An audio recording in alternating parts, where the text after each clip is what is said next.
Meu nome é Mariana Silva e tenho 27 anos. Se você me pedisse para descrever minha vida, eu não lhe entregaria um currículo Lattes. Eu lhe daria uma canção, uma bossa nova lenta e dolorosa, com momentos de brilho repentino e notas que só eu pareço entender. Moro em São Paulo, onde a garoa cai cinzenta sobre o concreto e o ar tem cheiro de café passado e asfalto molhado.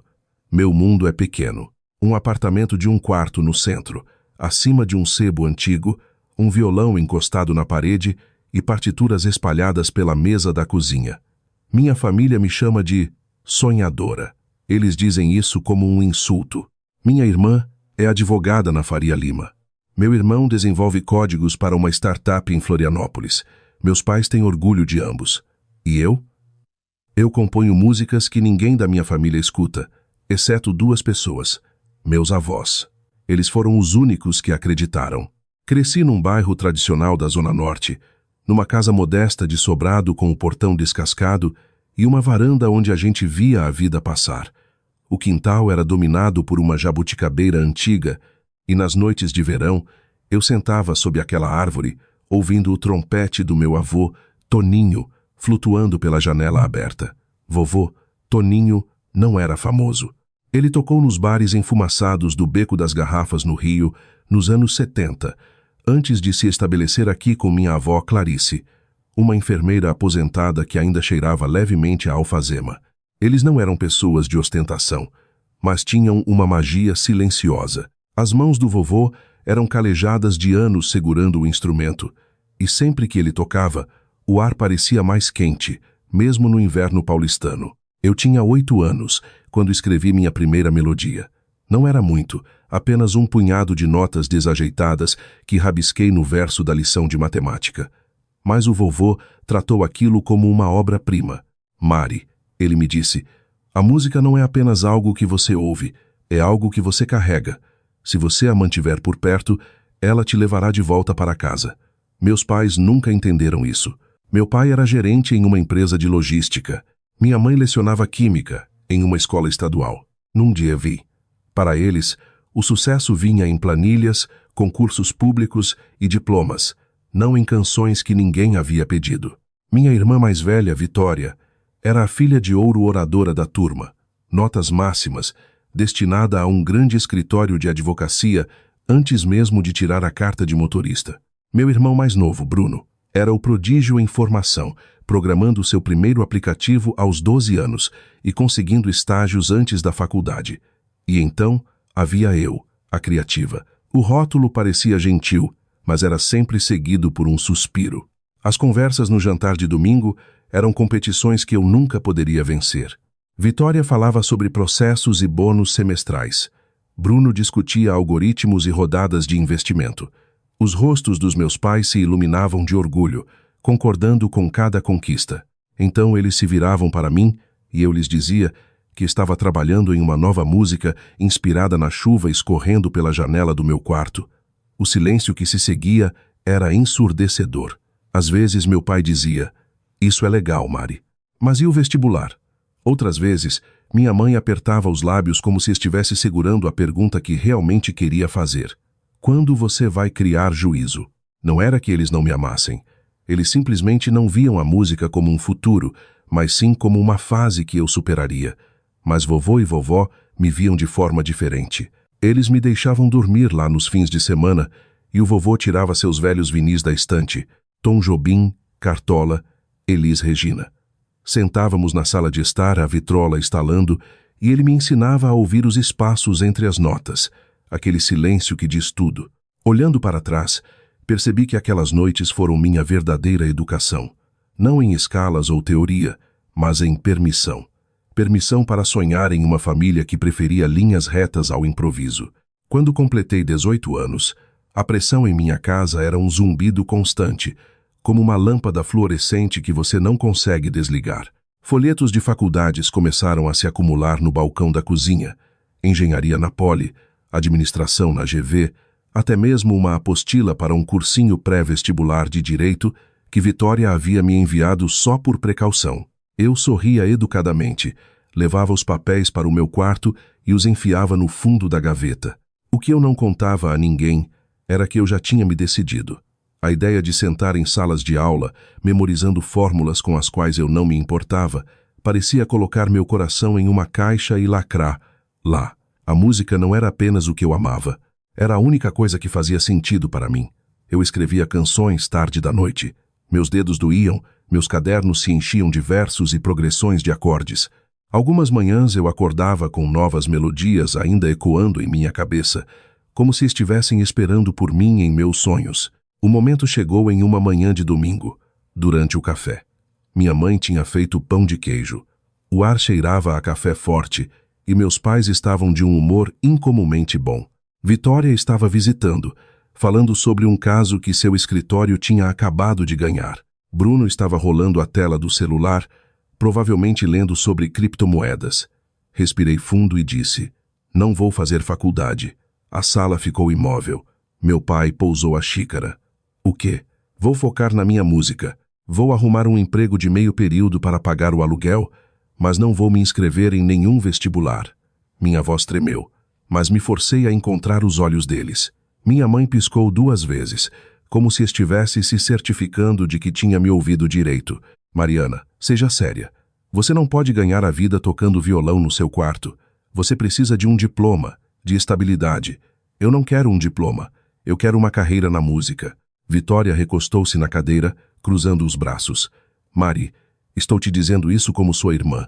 Já vi gente perseguir arte e acabar sem nada, morando com os pais aos 30 anos. Você é inteligente demais para jogar seu futuro fora." Bruno não disse nada. Apenas continuou digitando, mas eu podia sentir que ele ouvia. A voz do meu pai subiu. "Se você pular a faculdade, estará cometendo o pior erro da sua vida. E se você acha que pode morar aqui enquanto se descobre, pense novamente. Isso aqui não é hotel." Foi isso. O limite foi traçado. 2 semanas depois, eu fui embora. Fiz as malas com meu violão, uma mochila de roupas e os poucos reais que havia economizado, trabalhando como babá e em bicos no shopping.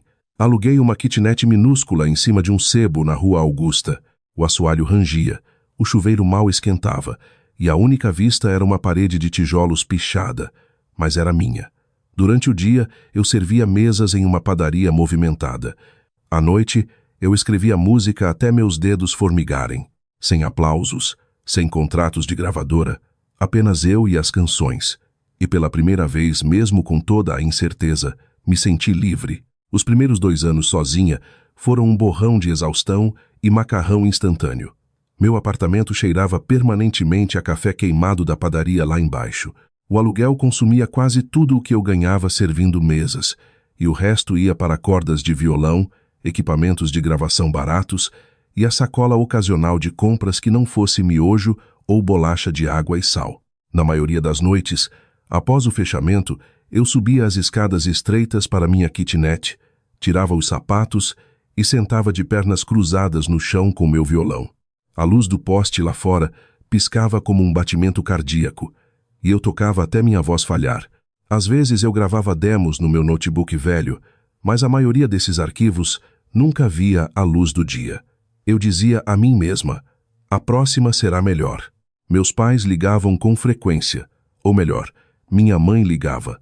As conversas eram sempre as mesmas. "Mari, você está comendo? Ainda está nessa coisa de música?" "Sim, mãe." "Você poderia voltar para casa, fazer um tecnólogo, estudar para um concurso." "Não, mãe." As ligações do meu pai eram mais curtas. "Já arrumou um emprego de verdade?" Até Bruno, que raramente dava opiniões, mandou uma mensagem uma vez: "Você é esperta o suficiente para fazer outra coisa, sabe?" As únicas vozes que não tentavam me desviar do curso eram meus avós. O vovô ligava do telefone fixo, sua voz crepitando com estática. "Você está na estrada certa, Mari. Estradas como essa nunca são asfaltadas." A vovó me mandava potes de doce de abóbora, bolo de fubá e, às vezes, 50 reais dobrados dentro de um livro usado. Então, numa noite fria de julho, tudo mudou. Eu estava voltando do trabalho, meu fôlego visível no ar gelado, quando meu celular vibrou. Era a vovó. A voz dela tremia. "Mari, é o seu avô. Ele teve um infarto. Estão levando ele para a Santa Casa." Eu nem tranquei a porta do apartamento. Corri para o ponto de ônibus, o coração batendo tão forte que abafava todo o resto. Quando cheguei ao hospital, a vovó estava sentada sozinha na sala de espera. Os olhos dela estavam vermelhos. As palavras do médico foram curtas, impiedosas. Ele não resistiu. O velório foi pequeno, realizado em uma capela simples. Toquei uma melodia suave no meu violão, mas minhas mãos tremiam tanto que quase deixei cair a palheta. Naquela noite, voltei para meu apartamento e peguei meu caderno. Comecei a escrever sem pensar, derramando cada memória do vovô na melodia. O jeito que seu trompete soava nas noites de chuva, o cheiro de sua loção pós-barba, o calor em sua risada. Chamei a música de Trompete na Garoa. Postei uma gravação caseira online, sem esperar nada. Uma semana depois, minha caixa de entrada explodiu. Músicos queriam colaborar. Uma cantora de MPB indie do Rio pediu para gravar L.A. E quando a música entrou no álbum dela, algo selvagem aconteceu. As pessoas ouviram, muita gente. Pela primeira vez, estranhos estavam cantando minhas palavras de volta para mim. Trompete na Garoa não apenas abriu uma porta, ela arrancou as dobradiças. A versão da cantora começou a aparecer em playlists que eu nem sabia que existiam. Virou trilha de novela. Eu estava limpando mesas na padaria quando o celular de um cliente tocou e minha música começou a tocar. Na primeira vez que aconteceu, congelei, o prato na minha mão pairando no ar. Em um mês, uma pequena gravadora entrou em contato perguntando se eu escreveria para um de seus novos artistas sertanejos que queria uma pegada mais acústica. O pagamento era mais do que eu ganhava em 2 meses na padaria. Eu disse sim e virei 3 noites para entregar a faixa. Quando foi lançada, acumulou silenciosamente centenas de milhares de streams. O trabalho virou uma bola de neve. Bandas de Goiânia, duplas de Belo Horizonte, cantores pop do Rio de Janeiro. Minha caixa de entrada virou uma colcha de retalhos de sotaques. Eles não queriam Mariana Silva. Eles queriam Lua Mendes, o pseudônimo que escolhi em uma homenagem silenciosa ao meu avô e às noites que passamos ouvindo música. Por que o segredo? No começo era medo. Eu não queria que minha família soubesse, apenas para dar de ombros ou chamar de sorte. Mais tarde, tornou-se um escudo. Quanto menos soubessem, menos poderiam destruir. Aprendi a negociar contratos com tutoriais no YouTube e pesquisas no Google tarde da noite. Construí uma rede de músicos de estúdio, produtores e até um advogado que eu pagava por consultoria. Parei de medir meu valor em gorjetas e comecei a rastreá-lo em royalties. 3 anos depois, minha conta bancária cruzou a barreira dos 6 dígitos. No 5º ano, eu tinha mais dinheiro do que jamais imaginara. Patrimônio na casa dos 8 dígitos, na verdade. Melhorei meu violão, meu equipamento de gravação e meu apartamento, mas apenas um pouco, ainda um quarto, ainda no centro. Se meus pais me visitassem, eu queria que parecesse que eu estava apenas sobrevivendo. A única pessoa a quem contei a verdade foi a vovó. Eu a visitava toda semana, levando discos de vinil e sonhos de padaria. Ela sentava em sua cadeira de balanço, ouvindo Elis Regina ou Chet Baker, com os olhos brilhando. "Você conseguiu, Mari", ela dizia. Seu avô estaria orgulhoso. Mas até essas visitas começaram a mudar. Ela esquecia qual disco estava tocando. Me fazia a mesma pergunta 3 vezes, em 1 hora. No dia em que ela me chamou de Clarice, seu próprio nome, eu soube que algo estava errado. O diagnóstico veio 1 mês depois. Alzheimer em estágio inicial. Naquela noite, sentada à minha mesa com as luzes da cidade borrando em meus olhos, fiz uma promessa a mim mesma.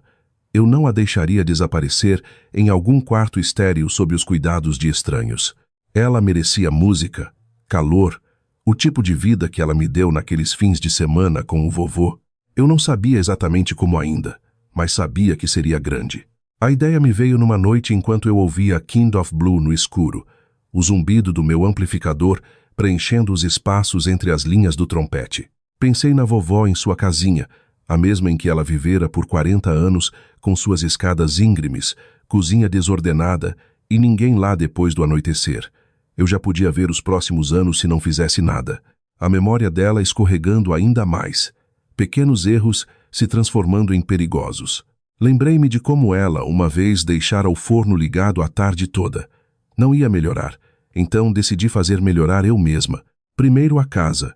Liguei para Clara, minha assistente, confidente e operadora de milagres em tempo integral, e disse para ela começar a procurar uma propriedade fora da cidade. Eu queria espaço, luz, jardins, um lugar quieto, com uma vista que pudesse mudar com as estações. Tinha que parecer um lar no segundo em que você entrasse, mas também tinha que ser seguro, sem degraus perigosos, portas largas, banheiros adaptados, mais elegantes. Após 3 semanas visitando condomínios de luxo sem alma, encontramos um antigo casarão restaurado em um condomínio na região da Serra da Cantareira. O telhado era de telhas coloniais, as paredes em tom creme, o jardim cheio de rosas e árvores imensas da Mata Atlântica. Precisava de amor, mas eu podia ver o resultado final em minha mente. A sala de música como um piano de cauda, o lounge forrado com os discos do vovô, o terraço onde a vovó poderia tomar chá nas manhãs ensolaradas. Comprei à vista, sem financiamento. A reforma foi minha obsessão. Contratei um arquiteto especializado em acessibilidade e charme rústico. Construímos um elevador discreto, para que a vovó não precisasse subir escadas.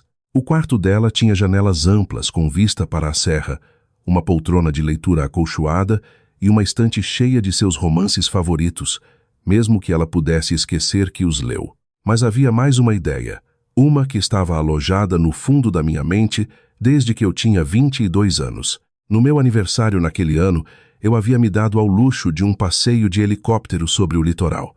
A vista me atordoou. O mar como vidro, a serra subindo como guardiã. Cheguei em casa e escrevi uma música naquela mesma noite. Se aquele tipo de vista podia me inspirar, talvez pudesse despertar algo na vovó, mesmo que por um momento. Então, liguei para uma empresa de aviação e comprei um elegante Bell 407 preto. Espaço para mim, vovó e uma enfermeira. Fiz aulas, mas sempre voaria com um piloto profissional. Cada parte do plano foi feita em segredo.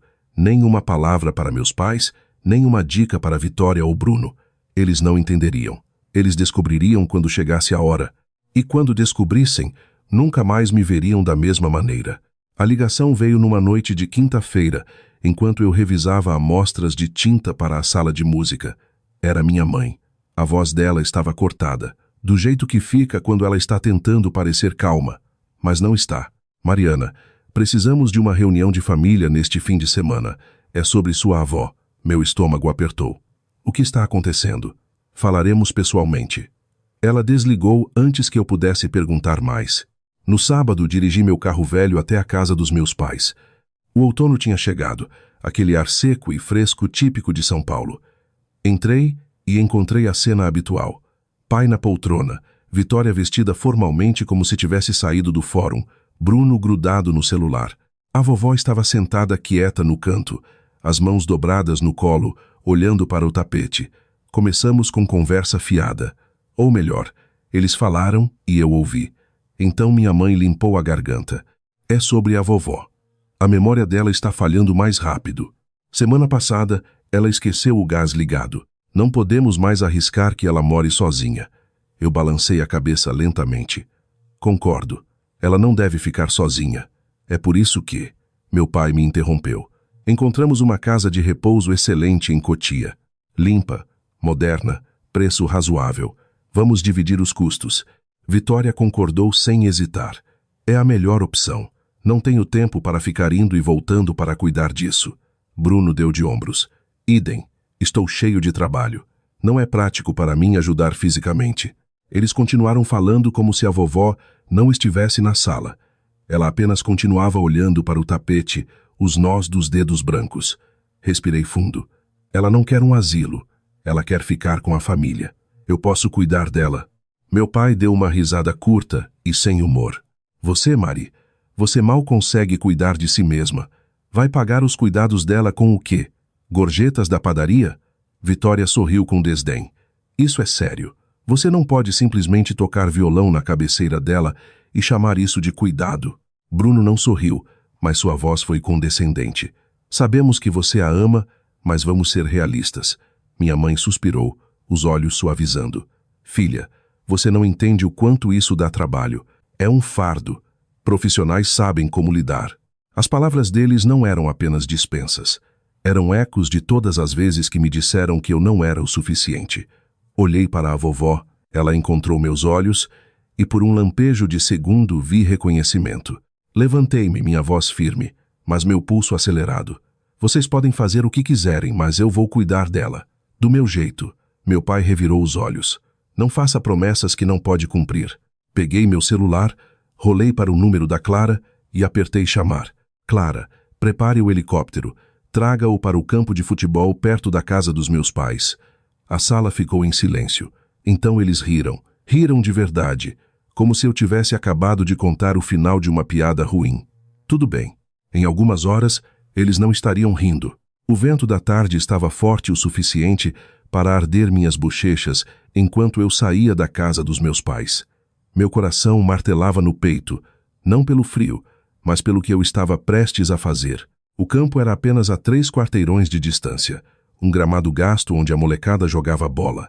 Fiquei lá, mãos nos bolsos da jaqueta, examinando o céu cinza. Clara tinha dito 20 minutos. De volta à casa, eu podia vê-los pela janela. Meus pais, Vitória e Bruno, inclinados uns para os outros, sem dúvida destruindo meu grande plano. Que falassem. Em menos de 1 hora, veriam exatamente quem eu tinha me tornado. O som veio primeiro, baixo e distante, como um rufar de tambores. Então cresceu, um rugido constante que vibrou nas minhas costelas. Cabeças se viraram na rua. Um elegante Bell 407 preto surgiu sobre a linha das árvores, a luz do sol refletindo em sua fuselagem polida. Meu pulso disparou. O helicóptero desceu graciosamente, o vento das hélices levantando folhas em um ciclone dourado.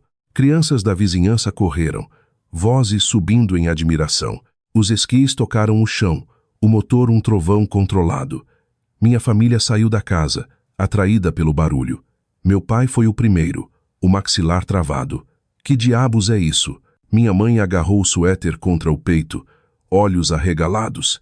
Vitória parou no meio do passo, o celular escorregando da mão. Bruno congelou na calçada, fones de ouvido pendurados no pescoço. Caminhei direto por eles e entrei na casa para pegar a vovó. Ela estava cochilando na poltrona. Ajoelhei-me ao lado dela. Vovó, é a Mari. Vamos dar um passeio. Seus olhos se abriram. De carro? Sorri. Melhor. A enfermeira que contratei semanas atrás, sem contar a ninguém, nos encontrou na porta. Juntas, ajudamos a vovó a sair. No momento em que ela viu o helicóptero, seus lábios se abriram em surpresa. Oh, céus! O Toninho teria adorado isso. Eu sei, eu disse, minha garganta apertando. Nós a acomodamos lá dentro, fone de ouvido colocado, mãos descansando suavemente no colo. Virei-me para os outros. Mãe, pai, vocês vêm. Vitória, Bruno, sigam-nos de carro. Vou mandar a localização. Eles hesitaram, mas a curiosidade superou o orgulho. Meus pais subiram, suas expressões um nó de ceticismo e descrença. A porta fechou com um baque sólido. As hélices giraram mais rápido e então estávamos subindo, o campo encolhendo abaixo de nós, as casas tornando-se pequenos quadrados.